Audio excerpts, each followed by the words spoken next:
The 5-year-old who was sold by her mom to be violated to death. This is crazy. I can't give you justice.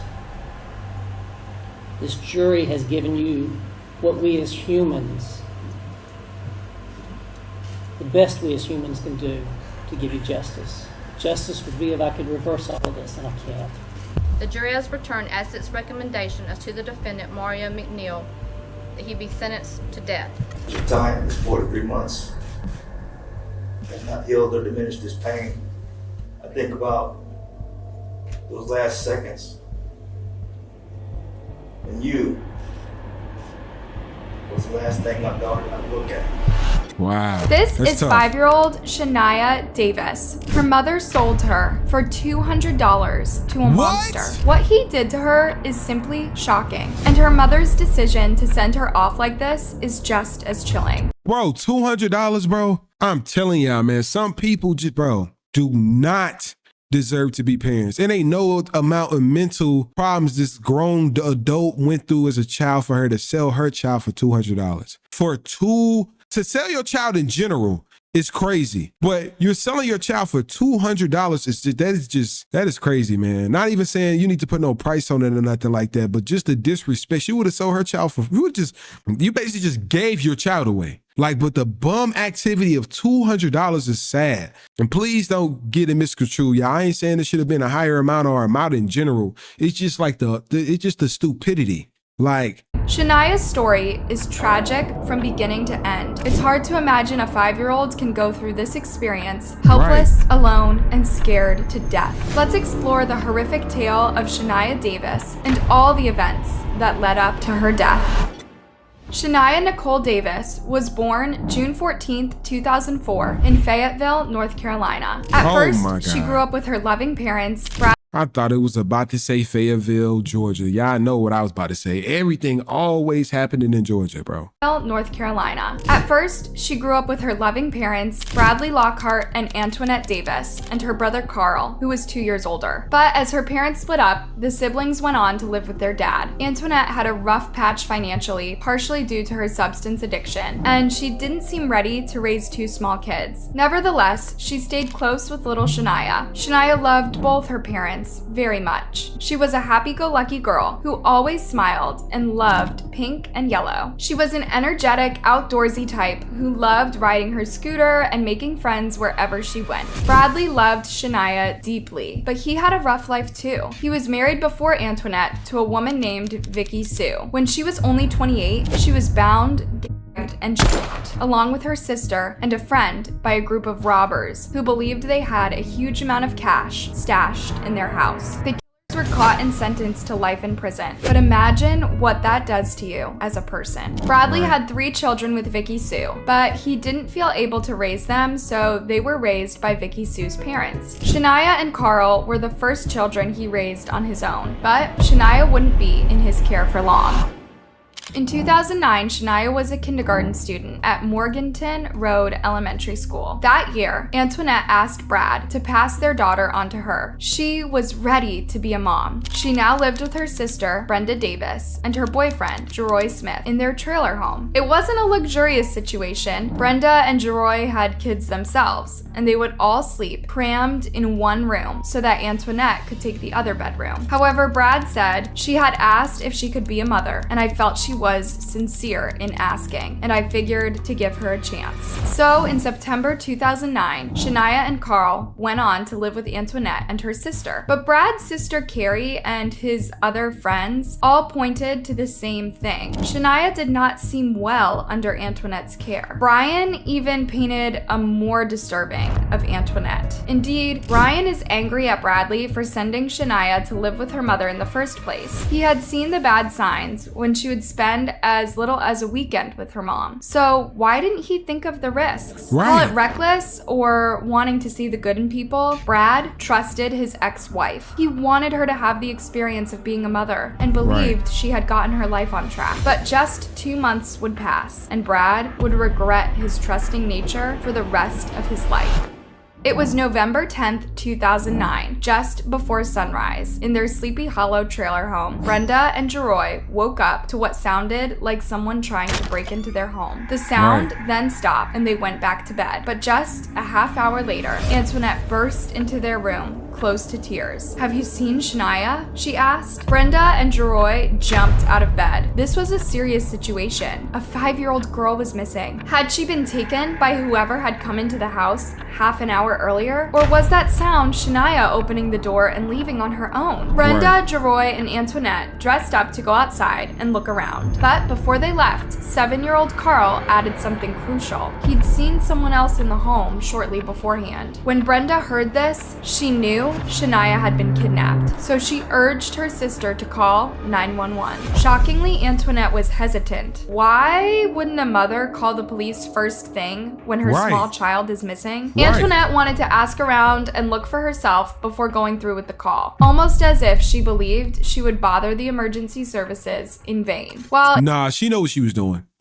We all know, by the way, us even watching this video, she knew what she was doing. Who hesitates with their child? Don't call the police. We're going to, what? Antoinette went outside and knocked on all the Sleepy Hollow trailer home doors. Her sister and her boyfriend stayed indoors and spoke with Carl. When they asked him who he'd seen earlier that night, he said Mono. Mono was the nickname of a man called Mario McNeil. He used to date Brenda for a while, and according to some sources, he gave her the money necessary for the rent deposit to move into the trailer home. Whichever the case, Mario and Brenda had called it quits. And now, Mario lived with the mother of his 18-month-old baby, April, a Turi. But Mario wasn't a family man, not by a long shot. He partook in booze, and cheating on April with every woman in Fayetteville. A few days after Shaniah's disappearance, he would literally tell the police that on the night between November 9th and 10th, he texted all the females in his phone. He would tell them many more things, but for now, back to our story. Brenda and Jeroy asked Carl several times if he was sure he'd seen Mono in their home that night, and he said yeah. So Brenda called Mono, but he didn't answer. Then Jeroy called April, and she said Mono was not with her. Something was amiss. Meanwhile, Antoinette returned from her walk through Sleepy Hollow. She said she knocked on everyone's door, but no one seemed to have seen Shaniah. Again, Brenda insisted that her sister call the police. While Antoinette promised to do so, Brenda and Jeroy went outside, only to notice there was feces on the railings. Okay, ma'am, how can I help you? I woke up this morning and my daughter was not in the house. I don't know if she walked out.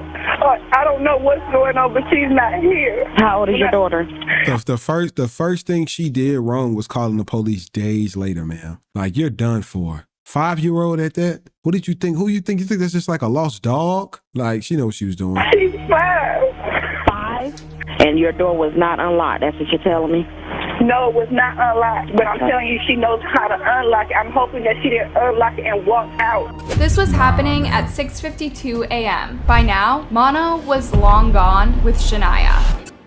Shortly after 6 a.m. that morning, Mono checked into the Comfort Inn Suites in Sanford, an hour north of Fayetteville. He used his own name and checked in on his own. However, he mentioned to the desk clerk that he was traveling with his daughter to take her up to her mom in Virginia. After checking in at 7:16 a.m., Mario returned to his car in the back of the parking lot. Then, he returned to his hotel room carrying a girl covered in a blanket. After leaving Shaniah in his room, Mono returned downstairs and went to the breakfast room, where he got a banana, a muffin, and some juice. At this point, there was an Amber Alert issued for Shaniah. Police and search dogs were scouring Fayetteville, and people all over North Carolina were on the lookout. Such was Jacqueline Lee, the desk clerk Mono had spoken to. When he saw him walking into the hotel with Shaniah, she thought she resembled the kid in the Amber Alert. Her shift was ending though, so when her colleague came in, she told her to keep an eye on Mono and the girl. Back in Sleepy Hollow, detectives were interviewing Shaniah's family, one by one. Officer Elizabeth Culver was the first to knock on the trailer home's door, where Antoinette, Brenda, Jeroy, and the kids were at. She also observed the nasty substance on the railings, but Antoinette had poured hot water on them in an attempt to clean it. Wow. The police also found a comforting blanket in a trash nearby. Jeroy said the blanket had been in the living room of their trailer recently. The blanket also had feces on it. When the police interviewed the family, they noticed they were all agitated in different ways. 7-year-old Carl wouldn't answer a question without looking at his aunt for approval first. He said he remembered his little sister coming to bed on November 9th, but he didn't remember her leaving the bedroom. However, he'd seen Mono inside the trailer park. But when the officers wanted to corroborate this story with Antoinette and Brenda, they hit a dead end. They were both looking at their phones and texting all the time, almost ignoring the cops in the room. That's crazy. So Elizabeth Culver decided to bring them to the police station for an official interview. As Antoinette and Brenda were being driven down, Elizabeth and her partner Daniel looked at the CCTV footage around their trailer home. But it was the CCTV footage at the Comfort Inn Hotel that would reveal the most. At 7:34 a.m., Mono left room 201, carrying Shaniah on his shoulder as he went into the elevator. He was still holding her this way as he left the hotel and walked down the sidewalk. When he exited the hotel, Matthew Argyle, the maintenance worker, noticed him and the girl, who seemed to be in a deep sleep. He said, "Hello?" trying to get Mono's attention, but he just looked back at Matthew and said nothing. Matthew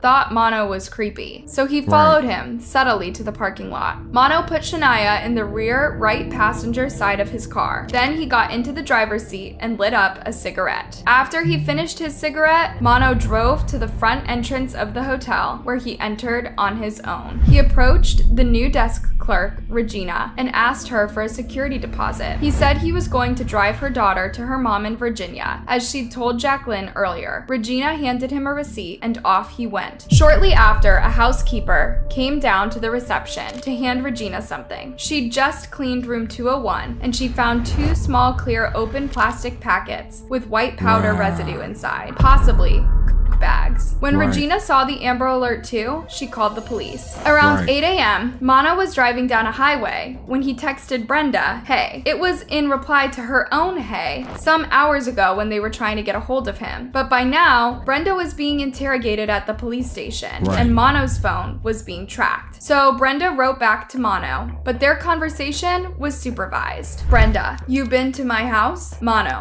"No, why?" Brenda, "You lying." Mono, "No. Can I come though?" Brenda, "Hell no." Mono, "Damn, it's like that? Him there?" Brenda, "Don't text me no mo." Mono, "Sure, whatever. Who your baby dad call my baby, my asking for me. What the hell is going on?" It's funny. Mono was calling Brenda out for reaching out to April and asking about his whereabouts. Well, it's not really funny because he had Shaniah's body in his car. When the police made their way to the Comfort Inn. What do you need from a 5-year-old, bro? What type of, I just don't ever understand. What type of stripes do you get? What type of comfort? What type of ease? What type of like people be demonic, bro? Like what do you get out of doing it?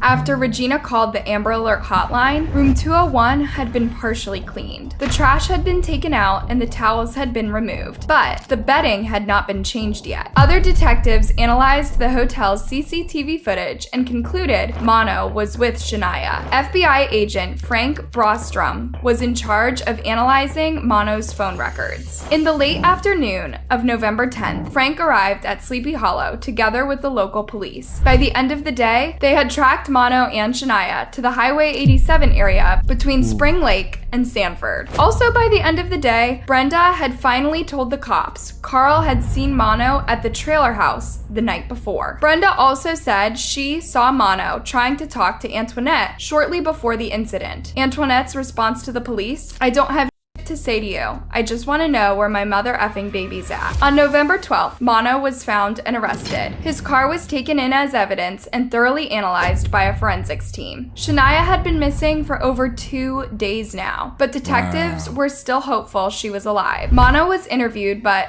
told he was free to go if he wanted to. He wasn't cuffed and his phone wasn't taken away. In fact, he was allowed to use it during interview breaks. It was during this interview that he said he was the cheating type. This is how he justified that he was out on the streets on the night between November 9th and November 10th. However, he denied visiting Brenda's trailer home that night and denied knowing who Shaniah was. Excuse me? He dated Brenda. He was at her home several times. He knew Antoinette's kids all too well. He denied knowing Shaniah, taking her, driving her, and even visiting the Comfort Inn hotel. When the cops showed him a photo of him at the hotel, he still denied it. When they showed him the hotel records of a Mario McNeil checking in on the morning of November 10th, Mano said maybe he'd lost his ID and someone else checked in with it. However, 54 minutes later, he admitted he was there with Shaniah. That night, he said he received a text message from Brenda's phone to come to Sleepy Hollow and pick Shaniah up on the porch. He did as he was told, then drove her to the hotel where he took white powder. Then, Mano said he got a call from an unknown person instructing him to take Shaniah to a dry cleaning establishment at the corner of Country Club Drive and Ramsey Street. He said he delivered Shaniah to a group of people driving a gray Nissan Maxima. Then, Mano said he was waiting for a call to come and kill her. FBI agent Frank Brostrom asked him to expand on that, but he would not. But Brenda hadn't texted Mano to pick Shaniah up, and no unknown people had messaged or called him either. At the end of the interview, Mano was arrested and charged with the of Shaniah Davis. When it came to Antoinette, the interviews were filled with even more lies. First, she blamed her exes, her friends, and all those around her for everything that had gone wrong in her life. She was distracted and tried to distract the police officers from the actual question. What happened to Shaniah? Then, she went quiet. As the cops confronted her with more and more evidence, she kept saying, "I don't have say to you," as if they knew where Shaniah was but didn't want to tell her. It was the other way around. Only she could shed some light. But these detectives were well versed in homicide investigations, so they knew when and where to apply pressure and how to get Antoinette to confess. Finally, she revealed her daughter had never been kidnapped. She picked her out to Mano for a meek $200. She said, "I gave her to him to cover $200. He was only supposed to have sex." Initial reports claimed that Antoinette owed Mano money for drugs.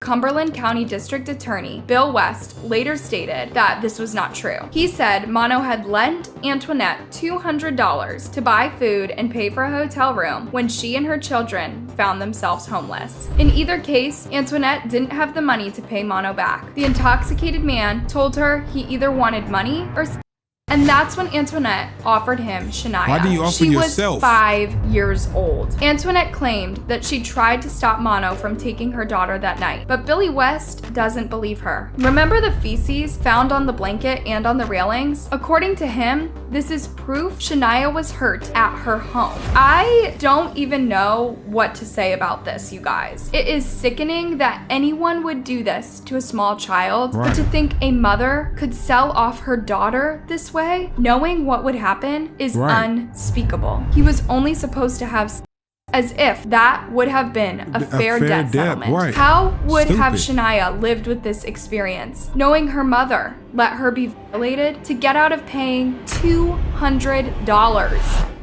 Antoinette Davis was charged with human trafficking, conspiracy, kidnapping, sexual servitude, taking indecent liberties with a minor, and second-degree.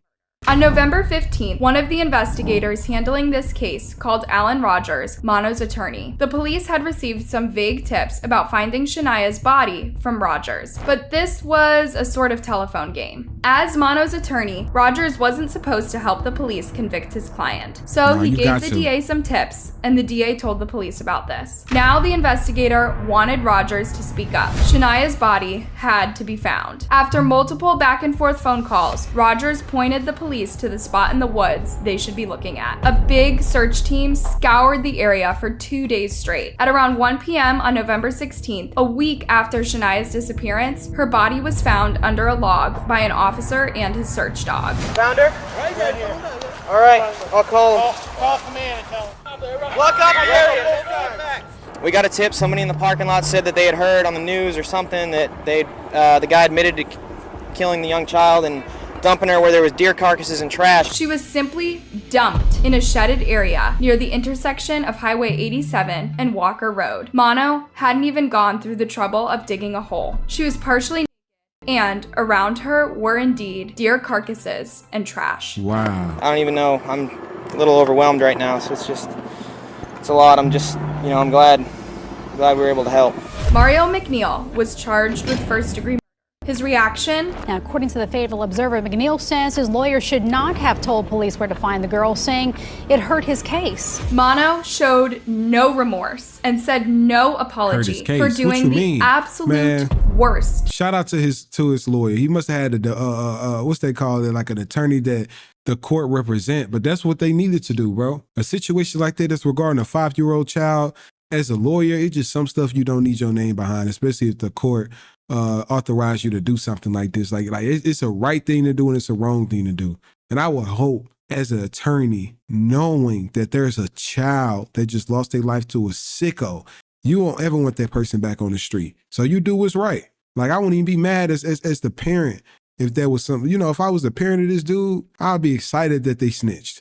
This dude, you crazy. To Shaniah, he loved being the center of attention. He continued to smirk and grimace at the cameras whenever they would film him in court. The Fayetteville police also found explicit images of a young girl on Mono's phone. He was the absolute worst. Yet, he fought tooth and nail to get a light punishment. He filed pretrial motions to avoid the prosecution from seeking the death penalty. He used the North Carolina Racial Justice Act. Yeah, right. Like that has anything to do with violating a child. He recanted all statements made to officers and faked agreements between him and the prosecution, but none of his motions were accepted. His trial was truly chilling for all those who knew and loved Shaniah. These poor people had to listen to accounts of gruesome SA and murder. When Mono was done with Shaniah, he simply choked her and then carried her limp body through the hotel as if she was simply asleep. The calm way he presented her as his daughter to the desk clerks and the way he simply ignored the maintenance man as he carried a child's body inches away from him is hard to fathom. But imagine you're Shaniah's dad listening to all this. I can never get Shaniah back. You have taken that from me. The time is 43 months. Has not healed or diminished this pain. I think about those last seconds, and you was the last thing my daughter got to look at. Did Shaniah know her own mother her out and facilitated her death? If she did, it's the worst possible death I can imagine. Man, a mockery of this court, laughing and joking like this is a joke. Shaniah wasn't a joke, but her legacy is going to live on. You didn't win. I could be angry and hateful towards you. It's not going to fix this problem. You didn't win. Shaniah won because she's still going to be speaking out, protecting people against people like you. Other little kids. Exactly. Brad and the rest of Shaniah's family would go on to raise awareness around her case and try to encourage other families to protect their children from kidnapping and neglective parents. Mario McNeil was charged with first-degree murder, kidnapping, SA of a young child, and a dozen other charges. The verdict was simple. The jury has returned as its recommendation as to the defendant, Mario McNeil, that he be sentenced to death. And the judge? Well, he delivered one of the most heartfelt conclusions I've ever heard. You did not have to kill that child. Take him out of here now. I apologize for referring to Shaniah as the victim, for talking about Shaniah's body. I apologize for you having to go through any of this. Indeed, he didn't waste too much time speaking to Mono. There was nothing he could do to change him. He was evil, plain and simple. Instead, he addressed Brad and the rest of the family, knowing they needed all the comfort and closure they could get. I can't give you justice. This jury has given you what we as humans, the best we as humans can do to give you justice. Justice would be if I could reverse all of this, and I can't.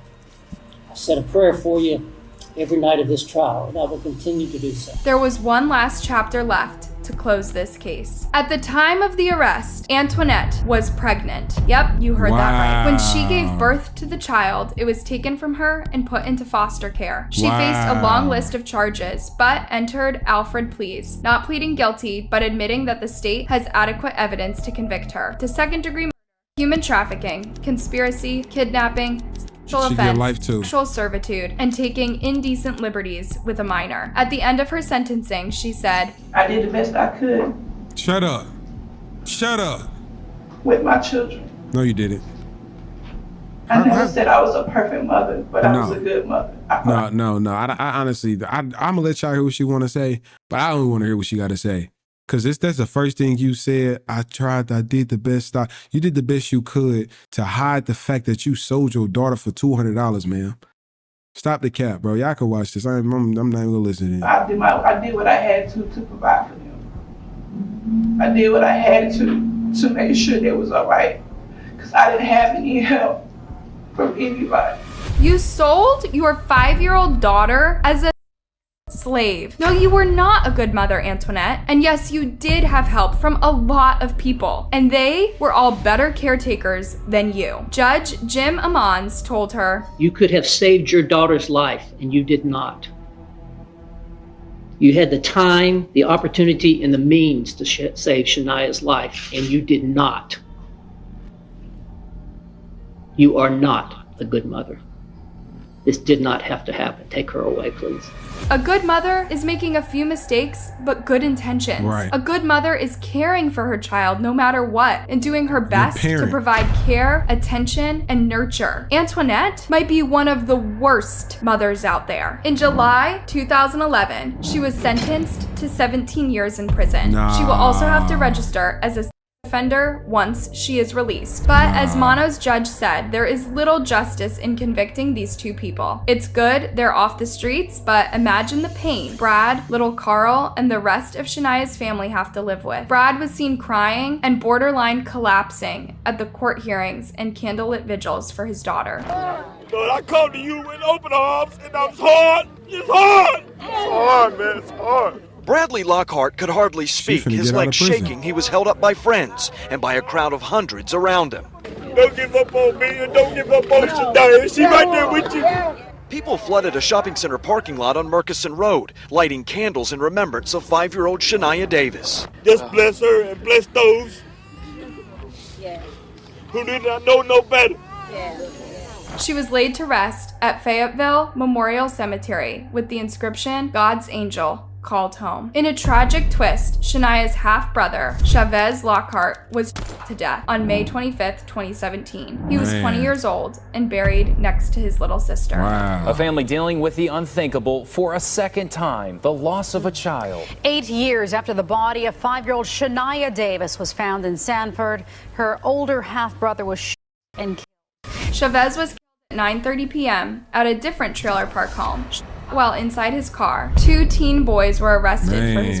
According to Sheriff Hubert Petterkin, drugs may have been involved in the murder motive. This is simply shocking. Remember Chavez's mother, Vicky Sue, had also been killed along with her sister in a home robbery? It's hard to imagine how this family lives with this amount of tragedy. In an interview with Oprah, Brad was asked if he would ever speak to Antoinette again. He said, I just think it's best that we let the justice system take its course. I try to keep my heart as pure as possible, and I'm sure that one day I will be able to sit down and talk with her and try to understand what was going through her mind. Brad seems very wise considering what he went through. He's hoping that Shaniah's awful death will help keep other children safe through awareness and togetherness. That's tough, man.